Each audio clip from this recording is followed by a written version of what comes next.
भूत प्रेत की कहानियां को बचपन से हम अपने दादा दादी या फिर नाना नानी से सुनते चले आ रहे हैं। पर मऊ के अस्पताल वाले भूत के बारे में दावा किया जाता है कि यह किस्सा नहीं बल्कि सच्चाई है। इसी से समझा जा सकता है कि आज भी शाम होने पर गांव में बच्चों को अस्पताल वाले भूत से डराकर चुप कराया जाता है। लोग भी कहते हैं कि वहां से ऐसी आवाजें आती हैं कि गांव के लोगों के लिए रात काटना मुश्किल हो जाता है। किसी में आज तक हिम्मत नहीं हुई कि वह अस्पताल में जाकर देखे कि कराहने की और खौफनाक आवाजें कहां से आती हैं। मऊ जिले के परदहा ब्लॉक अंतर्गत रैनी गांव में बना सरकारी स्वास्थ्य केंद्र अस्पताल खंडहर की तरह खड्डा है। यहाँ का मंजर झादियों और खंडहर के चलते डरावना लगता है। दिन में भी लोग इस रास्ते से गुजरने से डरते हैं।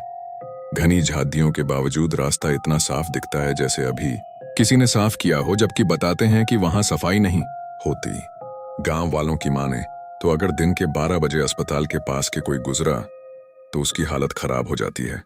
कई बार तो लोगों को लगता है कि अस्पताल में खूब भीड़ है और लोगों के रोने की आवाजें आती हैं। यही नहीं, खौफ इस बात से भी होता है कि पक्षी भी इस खंडहर और इसकी दीवारों पर नहीं बैठते। सूरज डूबते गांव के लोग उस रास्ते को सुनसान छोड़ देते हैं। अगर बहुत मजबूरी हुई तो वहां से झुंड बनाकर गुजरते हैं। उन्हें हर समय इस बात का डर लगा रहता है कि किसी भूत का सयान पर डियत जाए। रैनी गांव के लोग ऐसे ही रहते हैं।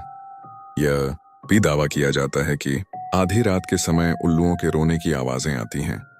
आवाजों को सुनकर ऐसा लगता है जैसे किसी ने पिघला हुआ शीशा कान में डाल दिया है।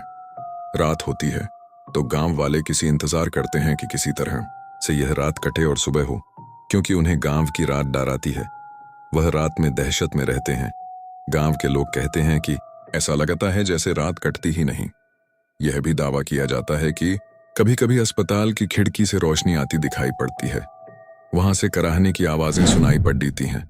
गांव के लोगों की माने तो ये आवाजें लंबे समय से आती हैं, पर किसी में हिम्मत नहीं कि वो वहां जाकर देखे, इसकी पड़ी डीडीएच ताल करे। गांव के लोगों का कहना है कि जिस रात अस्पताल से रोने की आवाजें आती हैं, उसके दूसरे दिन गांव में जैसे मरघट का सन्नाटा छाया रहता है। हर किसी को इस बात का डर लगा रहता है कि कहीं कोई घटना ना हो जाए।